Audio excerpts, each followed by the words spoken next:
Constitution ने हमें अवसर दिया और हमारी जिम्मेदारी है कि सोसाइटी जो हाशिए पे जो समाज है उसको ऊपर उठाया जाए। तो शिक्षा हमारा हथियार है, शिक्षा को ऐसे नहीं बर्बाद होने दे सकते। तो हम लोग अपने स्कूल खोलेंगे। तो हमने छोटी छोटी पाठशाला खोली हज़ारों की संख्या में। एक लंबा समय लगा, 2-3 साल उनको खोलने में, 2013 से लेकर 2016 तक। और फिर एक ऐसा समय आया कि कोई गांव ऐसा नहीं था जहां हमारी पाठशाला ना हो। ये क्राउड सोर्सिंग किया आपने फंड्स के लिए? कुछ नहीं किया, जनता से पैसा लिया। बेसिकली हमने प्रेरित किया, मोटिवेट किया उन लोगों को जो बच्चे ग्रेजुएट थे, उनको मोटिवेट किया कि वो हाई स्कूल तक के बच्चों को पढ़ाएं, इंटर तक के। जो इंटर हाई स्कूल थे उनको कहा कि वो छोटे बच्चों को पढ़ाएं। इस तरह से एक दूसरे की जिम्मेदारी उनको समझाई। और जब उनकी जिम्मेदारी समझ में आ गई तो उन्होंने अपने आप से काम करना शुरू किया। और जो कुछ हेल्प करते थे वो गाँव के लोग कर देते थे। ऐसा होता कोई भी चीज़ शुरू होती है, लोगों के लिए नहीं होती तो लोग इंटरेस्ट नहीं लेते। लेकिन जब उससे कुछ आउटपुट आता है, जैसे वो बच्चे उस पाठशाला से निकलते थे तो संस्कार के तौर पे अपने माता पिता के पैर छूते थे, गली में मिलने वाले लोगों का सम्मान करते थे, या घर जाके पढ़ते थे, या इंग्लिश में जो है बात करते थे। तो इससे एक जो है, और जब उनके रिजल्ट्स आए स्कूल के, क्योंकि सिलेबस हम लोग वहाँ सिलेबस भी पढ़ाते थे, बहुजन महापुरुषों के बारे में पढ़ाते थे, संविधान के बारे में पढ़ाते थे। तो फिर जब उसके रिजल्ट्स आए तो लोगों को बहुत अच्छा लगा। तो फिर जो लोग नहीं भी बेचते थे अपने बच्चों को, वो भी भेजने लगे।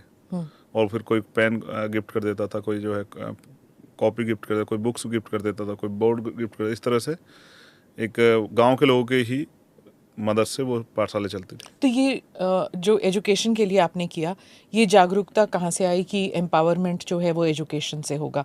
आपके पिताजी ने आपको प्रेरित किया, या फिर बाबा साहेब के टीचिंग्स, या जगजीवन राम, बाबू जगजीवन राम के? किसके कौन आपका आइडल या गुरु हैं इसमें? ये आज की शुरुआत नहीं है, ये भगवान बुद्ध के समय से और सदगुरु रविदास जी के समय से चलते, गुरु कबीर जी के समय से, गुरु नानक देव जी के समय से, और फिर इसको आगे बढ़ाया राष्ट्रपिता ज्योतिबा फुले ने। उन्होंने भी बहुत सारे स्कूल खोले। फिर साहू जी महाराज ने भी बहुत सारे स्कूल और हॉस्टल खोले। फिर बाबा साहब अम्बेडकर ने भी, संत गाडगे जी महाराज, नारायण गुरु ने भी इस काम को आगे बढ़ाया। ओम प्रकाश वाल्मीकि और तमाम जितने भी महापुरुष हुए, फिर मान्यवर काशीराम साहब ने इस लेगेसी को आगे बढ़ाया, बहन जी ने आगे बढ़ाया। और ज्योतिबा फुले और साहू जी महाराज, बाबा साहब से जो हमने सीखा, उसको मामना राम सुबोर, उसको हमने आगे बढ़ाया। मेरा यह मानना है कि जब व्यक्ति जानकारी नहीं बनेगा, समझदार ही नहीं पड़ेगा, वो जागरूक ही नहीं होगा, उसको अधिकारों की जानकारी नहीं होगी, उसके कर्तव्य की जानकारी नहीं होगी, तो वो करेगा क्या? तो उसके द्वारा किए गए किसी कार्य को अगर हम देखें तो वो सही नहीं हो सकता अगर उसको जानकारी नहीं है। तो इसलिए हमने अपने महापुरुषों की लेगेसी को आगे बढ़ाया। और मेरे फादर तो टीचर थे कि मैंने उनको देखा, उनका असर मेरे ऊपर भी है, और उनके पढ़ाए बच्चे आज डॉक्टर, इंजीनियर हैं, साइंटिस्ट हैं। तो जब वो चले गए तो मेरे मन में पीड़ा थी कि ऐसा क्या, एक स्कूल इतना अच्छा, तो मुझे महसूस होता है कि उसको स्कूल को चलाने वाला आदमी अच्छा है, उसकी जो की पोस्ट पे आदमी बैठा है वो चाहता है कि इस स्कूल से रिजल्ट्स आए। तो जो चला रहा है, सिस्टम को जो चला रहा है, अगर वो उसकी नीयत साफ है, उसकी नीति साफ है, तो परिवर्तन होगा। तो मैंने उन सब को, और हमारे साथी जो हैं, हमारे लीडर जो हैं भीम आर्मी के, उनके सहयोग से ये काम शुरू किया। हाँ, इसमें मेरे पिताजी का बहुत बड़ा योगदान है, क्योंकि मेरी माँ ने बहुत गरीबी में हमें पढ़ाया है, घास ला ला के, लकड़ी काट काट के हमें पढ़ाया है, और बहुत गरीबी से हम लोग गुजर के आए। तो मैं समझता हूँ कि मेरे परिवार का भी बहुत बड़ा योगदान है। तो हम इसलिए ये सब करने में हम लोग सफल हो पाए। मैं भीम आर्मी के member of parliament Chandrashekhar Azad is a politician, social activist, Ambedkar activist and a lawyer. He is the loan representative of his party in the लोक सभा. Chandrashekhar ji, thank you very much कि आप ANI पॉडकास्ट में आए. धन्यवाद. आप जून के महीने की बात करती हूँ. जून के महीने में आप अरेस्ट हुए थे, जेल गए थे. जून के महीने में आपने शपथ लिया. उस जून और इस जून, वो जो आपका सफ़र रहा है, उसके बारे में बताइए. पहले तो आपका धन्यवाद कि आपने मुझे बुलाया। दूसरी बात, 1 जून का, 2 जून का जिक्र किया आपने, जून की 2 तारीखों का। एक तारीख और मैं आपको बताता हूँ, इसी जून में मुझे गोली लगी थी। 2022 23 में.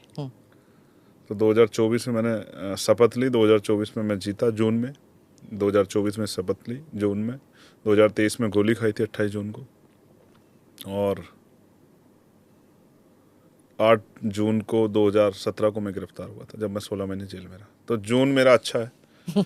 जून में मुझे जो है बहुत कुछ परेशानियों का सामना करना पड़ता आपके हुए है। हाँ, और जून में मुझे कुछ उपहार भी मिला। तो मैं जून का भी और हर एक दिन का धन्यवाद दूंगा। तो ये जनवरी बड़ी कठिन है, क्योंकि जहाँ से मैंने शुरू किया था वहाँ ये नहीं पता था कि इसका सफ़र में पार्लियामेंट का रास्ता भी आएगा।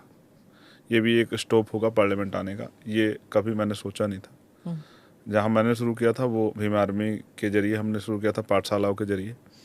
क्योंकि मैं एक दिन एक स्कूल में गया था, मेरे फादर टीचर थे पर प्राइमरी स्कूल में, तो प्राइमरी यानी कि 5वीं तक के जो स्कूल होते हैं, तो मैं उनके स्कूल में जाता था तो वो बहुत जो है अनुशासित रखते थे बच्चों को, और उनके एजुकेशन सिस्टम जो है उन्होंने वहाँ बनाया था बहुत अच्छा था। लेकिन बाद में उनके जाने के बाद 2013 में उनकी डेथ हुई। तो मैं एक दिन एक प्राइमरी स्कूल में गया, वहाँ के हालात देख के मुझे बड़ी तकलीफ हुई कि तीसरी और चौथी क्लास के बच्चे जो है, 3rd और 4th स्टैंडर्ड के बच्चे, वो अपना नाम नहीं लिख पा रहे थे। तो मैंने महसूस किया कि जब बुनियाद इतनी कमज़ोर होगी तो उनका भविष्य क्या होगा। सरकारी स्कूल, सरकारी स्कूल, गरीबों के बच्चे अक्सर सरकारी स्कूल में पढ़ते हैं। तो फिर मैंने अपने साथियों से बात की कि यार ऐसे तो ख़राब हो जाएगा। कॉन्स्टिट्यूशन ने हमें अवसर दिया और हमारी जिम्मेदारी है कि सोसाइटी जो हाशिए पे जो समाज है उसको ऊपर उठाया जाए। तो शिक्षा हमारा हथियार है, शिक्षा को ऐसे नहीं बर्बाद होने दे सकते। तो हम लोग अपने स्कूल खोलेंगे। तो हमने छोटी छोटी पाठशाला खोली, हज़ारों की संख्या में। एक लंबा समय लगा, 2-3 साल उनको खोलने में, 2013 से लेकर 2016 तक। और फिर एक ऐसा समय आया कि कोई गांव ऐसा नहीं था जहां हमारी पाठशाला ना हो। ये क्राउड सोर्सिंग किया आपने फंड्स के लिए? कुछ नहीं किया, जनता से पैसा लिया। बेसिकली हमने प्रेरित किया, मोटिवेट किया उन लोगों को जो बच्चे ग्रेजुएट थे, उनको मोटिवेट किया कि वो हाई स्कूल तक के बच्चों को पढ़ाएं, इंटर तक के। जो इंटर हाई स्कूल थे उनको कहा कि वो छोटे बच्चों को पढ़ाएं। इस तरह से एक दूसरे की जिम्मेदारी उनको समझाई, और जब उनकी जिम्मेदारी समझ में आ गई तो उन्होंने अपने आप से काम करना शुरू किया। और जो कुछ हेल्प करते थे वो गाँव के लोग कर देते थे। ऐसा होता है, कोई भी चीज़ शुरू होती है, लोगों के लिए नई होती तो लोग इंटरेस्ट नहीं लेते, लेकिन जब उससे कुछ आउटपुट आता है, जैसे वो बच्चे उस पाठशाला से निकलते थे तो संस्कार के तौर पे अपने माता पिता के पैर छूते थे, गली में मिलने वाले लोगों का सम्मान करते थे, या घर जाके पढ़ते थे, या इंग्लिश में जो है बात करते थे। तो इससे एक जो है, और जब उनके रिजल्ट्स आए स्कूल के, क्योंकि सिलेबस हम लोग वहाँ सिलेबस भी पढ़ाते थे, बहुजन महापुरुषों के बारे में पढ़ाते थे, संविधान के बारे में पढ़ाते थे। तो फिर जब उसके रिजल्ट्स आए तो लोगों को बहुत अच्छा लगा। तो फिर जो लोग नहीं भी बेचते थे अपने बच्चों को, वो भी भेजने लगे। और फिर कोई पेन गिफ्ट कर देता था, कोई जो है कॉपी गिफ्ट कर देता, कोई बुक्स गिफ्ट कर देता था, कोई बोर्ड गिफ्ट कर देता। इस तरह से एक गांव के लोगों के ही मदद से वो पाठशाला चलती थी। तो ये जो एजुकेशन के लिए आपने किया, ये जागरूकता कहाँ से आई कि एम्पावरमेंट जो है वो एजुकेशन से होगा? आपके पिताजी ने आपको प्रेरित किया, या फिर बाबा साहेब के टीचिंग्स, या जगजीवन राम, बाबू जगजीवन राम के, किसके कौन आपका आइडल या गुरु हैं इसमें? ये आज की शुरुआत नहीं है, ये भगवान बुद्ध के समय से और सदगुरु रविदास जी के समय से चलते, गुरु कबीर जी के समय से, गुरु नानक देव जी के समय से, और फिर इसको आगे बढ़ाया राष्ट्रपिता ज्योतिबा फुले ने। उन्होंने भी बहुत सारे स्कूल खोले। फिर साहू जी महाराज ने भी बहुत सारे स्कूल और हॉस्टल खोले। फिर बाबा साहब अम्बेडकर ने भी, संत गाडगे जी महाराज, नारायण गुरु ने भी इस काम को आगे बढ़ाया। ओम प्रकाश वाल्मीकि और तमाम जितने भी महापुरुष हुए, फिर मान्यवर काशीराम साहब ने इस लेगेसी को आगे बढ़ाया, बहन जी ने आगे बढ़ाया। और ज्योतिबा फुले और साहू जी महाराज, बाबा साहब से जो हमने सीखा, उसको मामना राम सुबर, उसको हमने आगे बढ़ाया।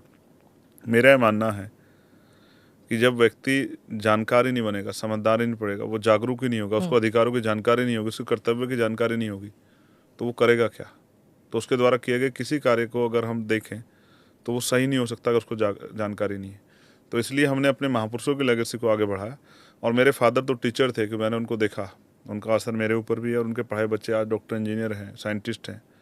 तो जब वो चले गए तो मेरे मन में पीड़ा थी कि ऐसा क्या कि एक स्कूल इतना अच्छा, तो मुझे महसूस होता है कि उसको स्कूल को चलाने वाला आदमी अच्छा है, उसकी जो की पोस्ट पे आदमी बैठा है वो चाहता है कि इस स्कूल से रिजल्ट्स आए। तो जो चला रहा है, सिस्टम को जो चला रहा है, अगर वो उसकी नीयत साफ है, उसकी नीति साफ है, तो परिवर्तन होगा। तो मैंने उन सब को, और हमारे साथी जो है, हमारे लीडर जो हैं भीम आर्मी के, उनके सहयोग से ये काम शुरू किया। हाँ, इसमें मेरे पिताजी का बहुत बड़ा योगदान है, क्योंकि मेरी माँ ने बहुत गरीबी में हमें पढ़ाया है, घास ला ला के, लकड़ी काट काट के हमें पढ़ाया है, और बहुत गरीबी से हम लोग गुजर के आए। तो मैं समझता हूँ कि मेरे परिवार का भी बहुत बड़ा योगदान है। तो हम इसलिए ये सब करने में हम लोग सफल हो पाए। मैं भीम आर्मी के बारे में बात